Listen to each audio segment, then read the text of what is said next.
सामने आती है, चाहे बीजेपी चाहे कांग्रेस, लेकिन कोई कुछ नहीं कर पाता है, क्यों? देखिए, आपने बहुत सही बात कही कि ये जो सारा मामला है, ऐसे मामलों में सरकार को बेहद संवेदनशील होने की आवश्यकता है। और संवेदनशीलता के साथ साथ जहां भी इस तरीके के अपराध होते हुए पाए जाते हैं, अगर उन पर शिकंजा नहीं कसा जाता है और आरोपी को कोई दंड नहीं मिलता, तो मुझे लगता है उसकी हिम्मत बढ़ती जाती है।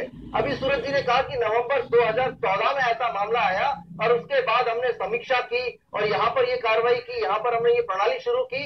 तो 2014 नवंबर से लेकर मार्च 2015 आ गया, अभी तक ऐसी मॉनिटरिंग की कोई व्यवस्था तमाम अस्पतालों में नहीं की गई है जिससे खून की जो खरीद फरोख्त है उसको रोका जा सके। आज खून के अभाव में व्यक्ति अपना दम तोड़ देता है और जरूरतमंद को खून नहीं मिल पाता, और दलाल इन अस्पतालों में सक्रिय रहकर उस प्रशासन के साथ मिलकर, चाहे वो अस्पताल का प्रशासन हो या हो सकता है पुलिस और जो दूसरे वहां के अधिकारी लोग हैं, क्योंकि ऐसे तमाम रैकेट में किसी एक व्यक्ति का इन्वॉल्व होने से पूरा का पूरा रैकेट नहीं चलता है। मुझे लगता है कि इसमें सरकार को बेहद संवेदनशीलता के साथ कठोर कदम उठाने चाहिए ताकि ऐसी जो घटनाएं हैं वो दोबारा बड़े स्तर पर हर लेवल पर मिली भगत ऐसे मामले प्रॉपर काम नहीं कर रहे हैं आप विपक्ष के तौर पर, नहीं तो अब तक ये काला कारोबार रुक गया होता। सूरज जी कह रहे हैं।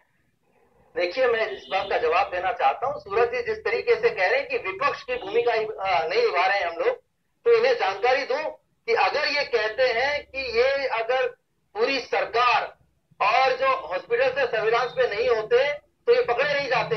आज मीडिया के माध्यम से कोई चीज सामने आती है तो ये सीधा आरोप विपक्ष में लगाते हैं। क्या इनकी सरकार का कोई इकबाल नहीं है? आज जब राजेंद्र राठौर चिकित्सा मंत्री किसी चीज का कोई जवाब देने के लिए तैयार नहीं होते, आज लगातार पूरे प्रदेश में सूरज जी आप बोल चुके हैं, सोनी साहब, सोनी जी अभी आप बोल चुके हैं। एक एक लोग बोलो, एक एक लोग जी, लोकेश जी बोलिए। देखिए अग्निहोत्री जी, जब ये लोग बोलते हैं हम बड़ी शांति से नहीं, वो सब लोग पालन करिए मर्यादा का। जी जी जी। और जैसे ही हम बात अपनी कहना शुरू करते हैं ये बिल्कुल बौखला जाते हैं, क्योंकि सरकार को आए आज 16 महीने हो गए हैं और इस पूरे प्रदेश में सरकार का इकबाल कहीं नहीं दिखाई दे रहा। चाहे वो अस्पताल प्रशासन की बात करें या हम लॉ एंड ऑर्डर की बात करें, कहीं कुछ नहीं दिखाई दे रहा। गरीब आदमी तो उतना ही परेशान है, अस्पताल में भी उसी वो हालत है उसकी, और वो पुलिस के पास जाता है तब भी उसकी वही हालत होती है। कोई सुनवाई नहीं है कहीं। इनके यहाँ तो सिर्फ पूंजीपतियों की सुनवाई है और उसी काम को ये आगे बढ़ा रहे हैं। आज भी इस बात को मानने को तैयार नहीं है कि जो सरकारी अस्पताल है। जोड़ना चाहती हूँ, ये मामला कोई पहला नहीं है। कांग्रेस के शासनकाल से हम देखते आ रहे हैं, तब से लगातार ऐसे मामले सामने आ रहे हैं।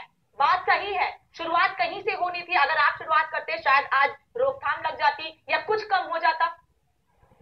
मैं यही कहना चाह रहा हूँ कि आप इस बात को इतने दूर ना ले जाएं कि पिछली गहलोत सरकार में ये रैकेट पनपे और तब से चले हुए आ रहे हैं। हम इसको एक दिन में दूर नहीं कर सकते, लेकिन आप अपनी इच्छा शक्ति तो जाहिर कर सकते हैं।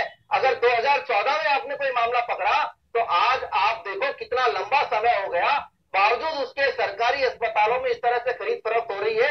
अग्निहोत्री जी बिल्कुल ठीक कह रहे थे कि पूरे के पूरे प्रशासन का कहीं ना कहीं इन्वॉल्वमेंट है और पूरे सरकारी तंत्र को जानकारी है इस रैकेट की। उसके बावजूद अगर ये चीजें नहीं रुक